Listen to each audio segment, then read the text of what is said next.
প্রিয় শিক্ষার্থীরা, তোমরা সবাই কেমন আছো? আশা করি ভালো আছো।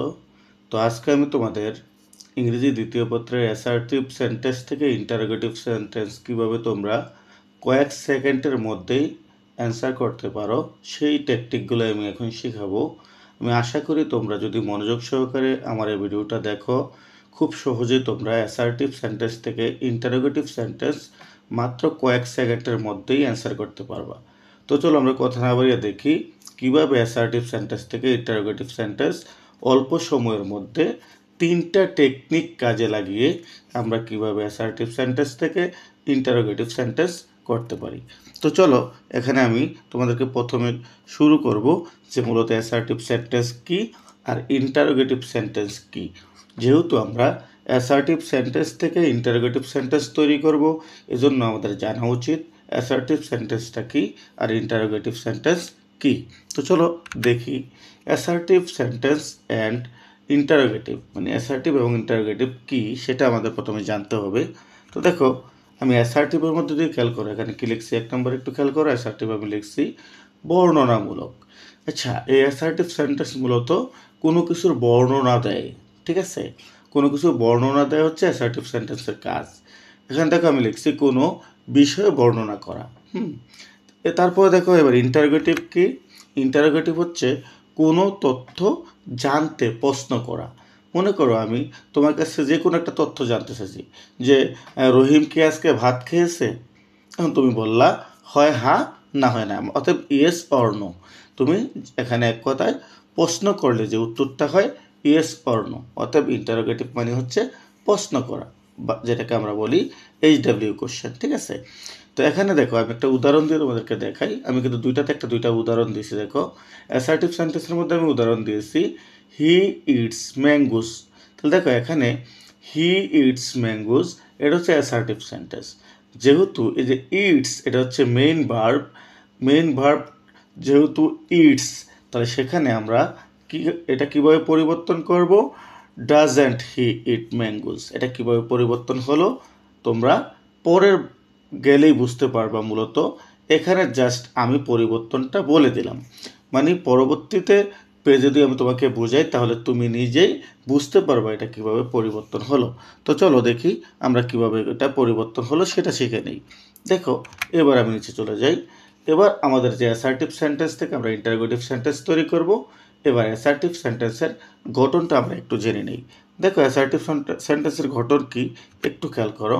এখানে আমি লিখছি, দেখো প্রতিটি বাক্যের সাধারণত থাকে সাবজেক্ট প্লাস হেল্পিং ভার্ব অথবা main verb plus object. Helping verb মানে হচ্ছে অক্সিলারি ভার্ব, ঠিক আছে? যেমন যে এগুলো হচ্ছে am, is, are, was, were, এগুলো আর কি, ঠিক আছে? তো এখানে আমরা দেখলাম যে একটু খেয়াল করো, এখানে আমরা দেখছি যে একটা অ্যাসার্টিভ সেন্টেন্স আমরা কিভাবে চিনব। প্রথমে অ্যাসার্টিভ সেন্টেন্সের প্রথমে থাকবে হচ্ছে সাবজেক্ট, তারপরে থাকবে হচ্ছে হেল্পিং ভার্ব অথবা মেইন ভার্ব, তারপরে থাকবে হচ্ছে অবজেক্ট, ঠিক আছে? তাহলে আমরা এই ঘটনটা যদি দেখি কোনো সেন্টেন্সের মধ্যে, তাহলে আমরা বুঝবো এটা হচ্ছে অ্যাসার্টিভ সেন্টেন্স। এইবার আমাদের প্রশ্ন হচ্ছে আমরা কিভাবে অ্যাসার্টিভ সেন্টেন্স থেকে ইন্টারোগেটিভ সেন্টেন্স তৈরি করব। তো আমরা এবার একটু যাই নিচে। দেখো এখানে আমি হেল্পিং ভার্ব অর্থাৎ যেগুলো অক্সিলারি ভার্ব এগুলো আমি একটু লিখে দিয়েছি। দেখো একটু পড়ে নিই আমরা। এখানে আছে am, is, are, was, were, have, has, had, will, would, can, could, shall, should, may, might, must. আর মেন ভার্বগুলো হচ্ছে দেখো read, eat, go, play, write ইত্যাদি। আরও অনেক মেন ভার্ব আছে, আমি জাস্ট উদাহরণস্বরূপ তোমাদেরকে এগুলো দেখালাম। এবার হচ্ছে আমাদের অ্যাসার্টিভ থেকে ইন্টারোগেটিভ করার পালা।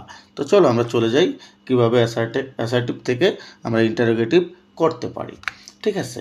দেখো একদম ইজিভাবে তোমরা চিন্তা করবা। দেখো এখানে বলছি যদি বাক্যে হেল্পিং ভার্ব থাকে অর্থাৎ অক্সিলারি ভার্ব থাকে, তাহলে আমরা কিভাবে অ্যাসার্টিভ থেকে ইন্টারোগেটিভ করব। দেখো আমি এখানে একটু নিয়মটা তোমাদেরকে বলে দিই। অ্যাসার্টিভ থেকে ইন্টারোগেটিভ কীভাবে আমাদের করতে হবে। দেখো অ্যাসার্টিভ থেকে ইন্টারোগেটিভ করতে হলে আমাদের একটা স্ট্রাকচার জানতে হবে, অর্থাৎ রুল জানতে হবে। হ্যাঁ, দেখো আমি প্রথম তোমাদেরকে বলছিলাম 3টা নিয়মে, মানে 3টা রুলসের মাধ্যমে আমরা অ্যাসার্টিভ থেকে ইন্টারোগেটিভ সমাধান করব। ঠিক একইভাবে আমাদের প্রথম রুলস হচ্ছে এটা। দেখো স্ট্রাকচারটা কি, helping verb plus not plus subject plus verb plus object plus হচ্ছে আমাদের ইন্টারোগেটিভ চিহ্ন। ঠিক আছে, অতএব এই যে আমরা এখানে লিখলাম, এই যে স্ট্রাকচারটা লিখলাম, এই যে ঘটনটা আমরা লিখলাম, এই ঘটনের উপর ভিত্তি করে আমরা অ্যাসার্টিভ থেকে ইন্টারোগেটিভ তৈরি করব। তো চলো আমরা এই ঘটনার উপর ভিত্তি করে একটা অ্যাসার্টিভ থেকে ইন্টারোগেটিভ সেন্টেন্স তৈরি করে ফেলি। দেখো এবার একটু দেখো উদাহরণটার দিকে তাকাও। অ্যাসার্টিভ সেন্টেন্স আছে যে শি ইজ হ্যাপি।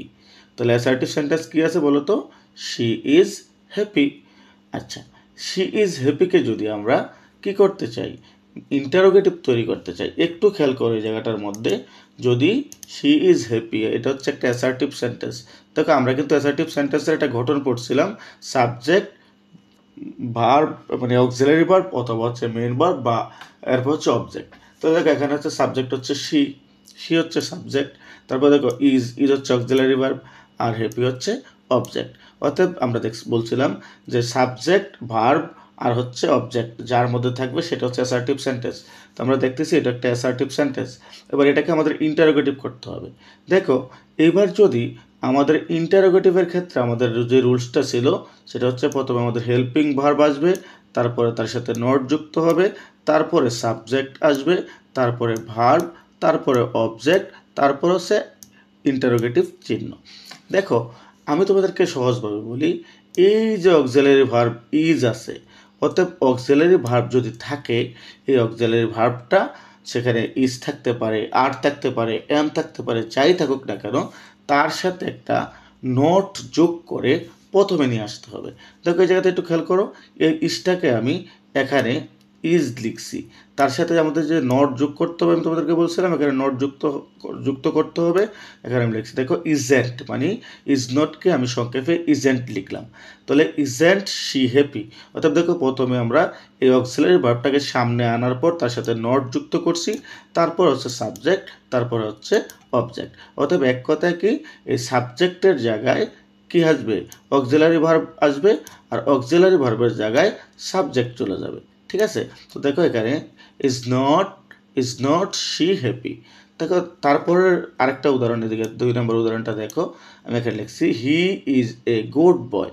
আমরা এখানে দেখতেছি ইজ একটা অক্সিলারি ভার্ব, তাহলে ওইটার নিয়ম যদি আমরা চিন্তা করি, ইজটা কি করবে, এই যে হি সাবজেক্ট আছে তার পূর্বে মানে তার আগে চলে আসবে। তাহলে দেখো হি তার আগে আসার পর তার সাথে একটা নট যুক্ত হবে। তাহলে একইভাবে আমরা লিখতে পারি ইজ নট হি। দেখো এই সাবজেক্ট তার অক্সিলারি ভার্বের জায়গায় চলে আসছে, তাহলে ইজেন্ট, হ্যাঁ আমরা এটাকে সংক্ষেপে বলতে পারি ইজেন্ট, যেটাকে আমরা ইজ নট বলি আর কি। তাহলে isn't he a good boy. তাহলে দেখো এই কথাগুলো শুধুমাত্র অক্সিলারি ভার্ব থাকলে আমরা কি করব, সাবজেক্টের জায়গায় নিব, আর সাবজেক্টটাকে অক্সিলারি ভার্বের জায়গায় আনবো, আর সাবজেক্টের জায়গায় অক্সিলারি ভার্বটা নিয়ে তার সাথে নটস যুক্ত করে বাকি সবটা আমরা লিখে দিব। ঠিক আছে, দেখো আমি এখানে ইজ প্রথমে নিয়ে গেছি, তার সাথে একটা নট যুক্ত করছি, ইজ নট, তারপর দেখো হি এ গুড বয়। ঠিক আছে, অতএব তারপর আমরা পুরোটা লিখে দিয়েছি। আমি আশা করি তোমরা মানে অ্যাসার্টিভ সেন্টেন্স থেকে ইন্টারোগেটিভ সেন্টেন্স কীভাবে তোমরা অক্সিলারি ভার্ব থাকলে সমাধান করবা সেটা তোমরা বুঝতে পেরেছো।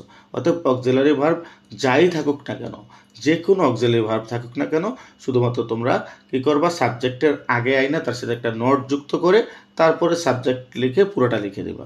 তাইলেই তোমার কী হবে, অ্যাসার্টিভ থেকে ইন্টারোগেটিভ সেন্টেন্স তৈরি হয়ে যাবে। তারপরে কিন্তু অবশ্যই তোমাকে ইন্টারোগেটিভ চিহ্ন দিতে হবে। যদি ইন্টারোগেটিভ চিহ্ন তুমি না দাও তাহলে কিন্তু তোমার এটা ইন্টারোগেটিভ হবে না, কারণ প্রশ্নবোধক চিহ্ন তোমাকে অবশ্যই দিতে হবে। আমি আশা করি তোমরা এতটুকু বুঝতে পেরেছো। এবার আমি চলে যাব পরের পার্টে। একদম ইজিভাবে আমি তোমাদেরকে বোঝানোর চেষ্টা করতেছি, তোমরা যদি একটু মনোযোগ দাও তাহলে কিন্তু তোমরা খুব সহজেই এগুলো বুঝতে পারবা। দেখো এতক্ষণ আমরা দেখলাম যদি কোনো বাক্যের মধ্যে অক্সিলারি ভার্ব থাকে তাহলে আমরা অ্যাসার্টিভ থেকে কীভাবে ইন্টারোগেটিভ তৈরি করব। এখন আমরা দেখব যদি বাক্যের মধ্যে মেইন ভার্ব থাকে তাহলে আমরা কিভাবে অ্যাসার্টিভ থেকে ইন্টারোগেটিভ তৈরি করব। এটা হচ্ছে আমার 2 নম্বর রুলস। ঠিক আছে, তো চলো আমরা দেখি কিভাবে এটা করা যায়। দেখো রুলস নাম্বার 2, এখানে আমি বলছি দেখো ডু, ডাজ, ডিড, একটু খেয়াল করে জায়গাতে আমি তোমাদেরকে একটু মার্ক করে দেখাই, তাহলে তোমরা ভালো করে বুঝবা। এখানে আমি লিখছি দেখো, do, does, did plus not plus subject plus ভার্বের ফার্স্ট ফর্ম প্লাস ইন্টারজেকশন চিহ্ন অর্থাৎ প্রশ্নবোধক চিহ্ন।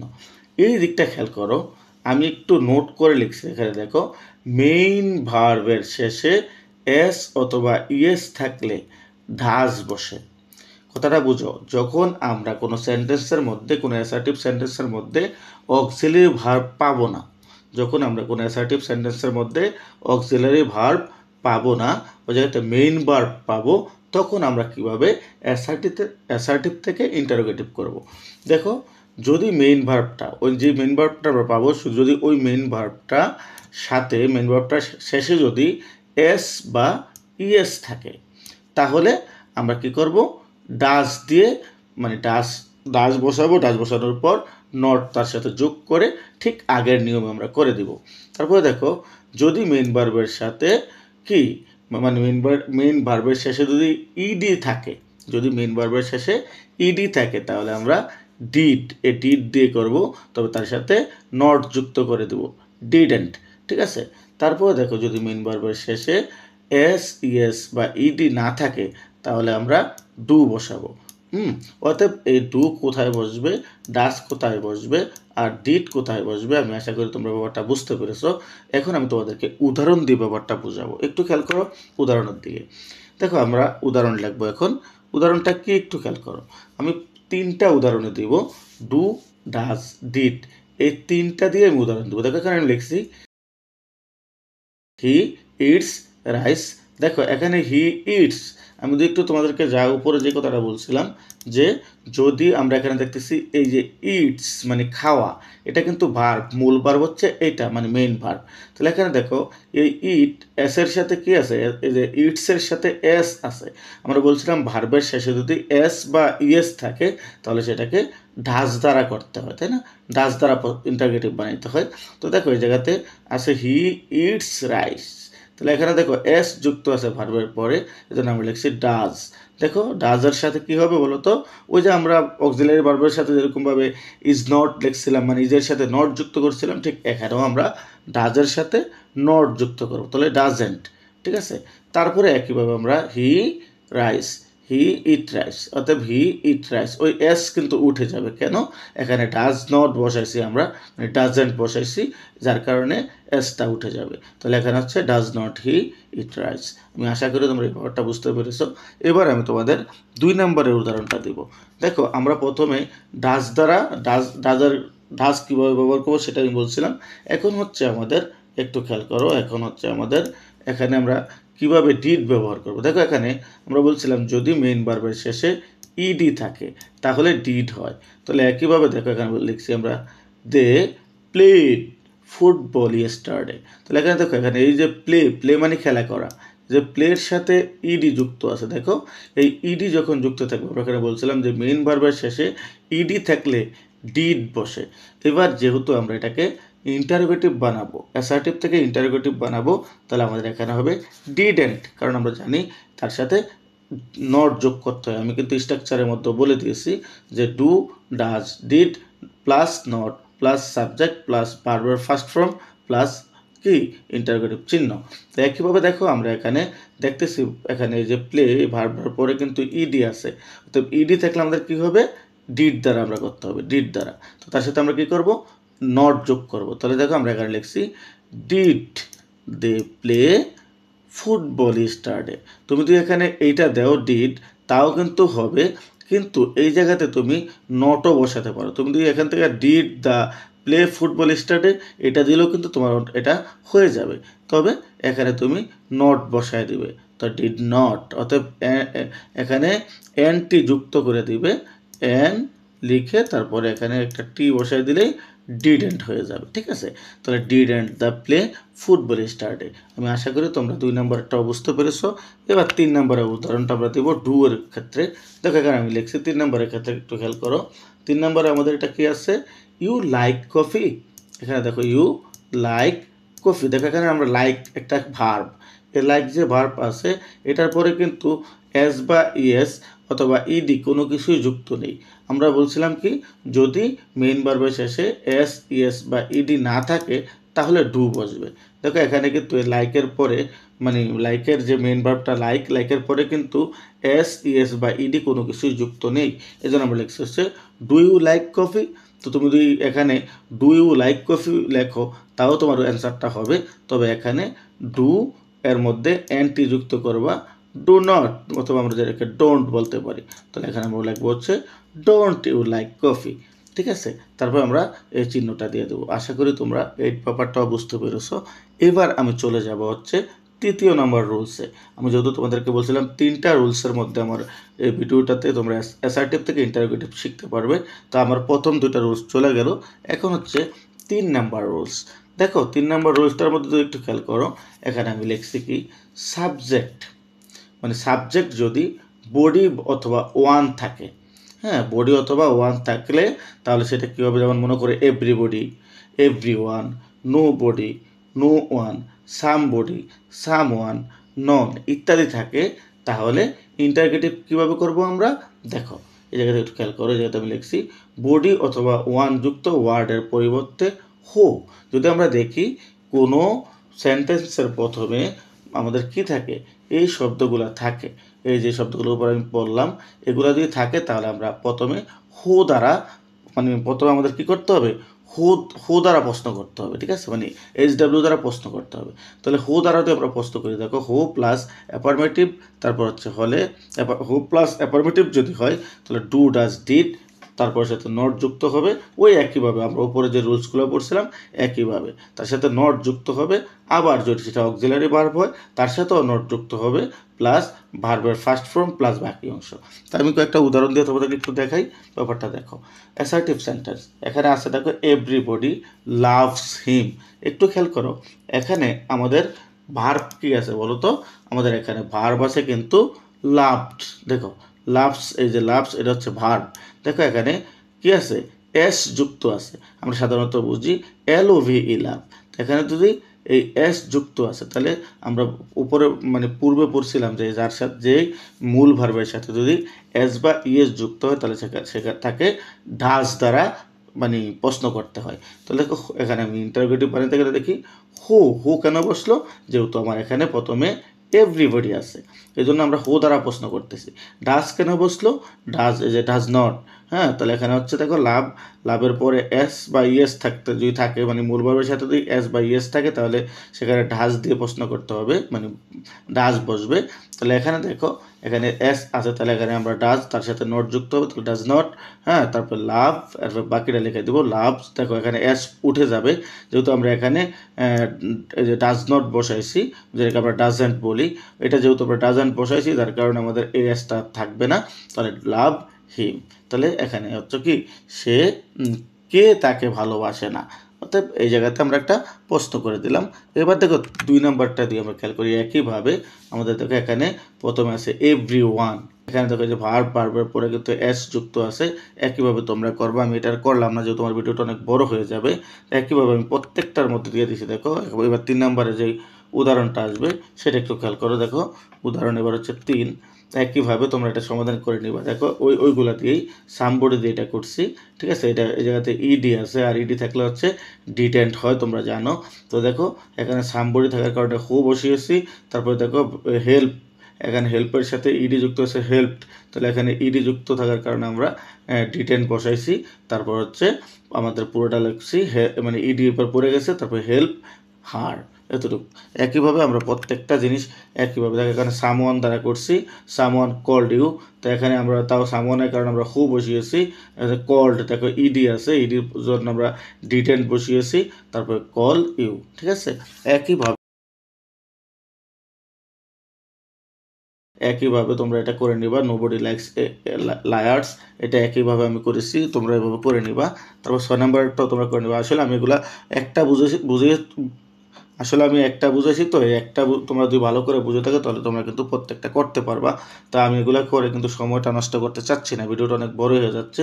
তো এবার দেখো, পরবর্তীতে আমি তোমাদেরকে একটু বলি, তোমরা যে এই কাজগুলা করলা, আমি যে তোমাদেরকে এগুলা বুঝালাম, তাহলে তুমি কি কতটুকু বুঝতে পারছো সেটাকে আমি জানার জন্য মূলত তোমাকে বাসার কিছু কাজ দিয়ে দিয়েছি। যদি তোমরা মূলত এই ভিডিওটা দেখে ভালো করে যদি তোমরা দেখো, তাহলে কিন্তু তোমরা এই যে বাসার 5টা কাজ আমি দিয়েছি এগুলো কিন্তু তুমি সমাধান করতে পারবা। তো তোমরা কি করবা, এটা সমাধান করে আমাকে কমেন্ট বক্সে জানাবা, তাহলে আমি দেখবো যে তোমাদের এগুলা সঠিক হয়েছে কিনা। তো প্রিয় শিক্ষার্থীরা, আজ এ পর্যন্ত। তোমরা সবাই ভালো থাকো, তোমাদের সকলের সুস্বাস্থ্য কামনা করে আজকের মতো এখানে বিদায় নিচ্ছি। আল্লাহ হাফেজ।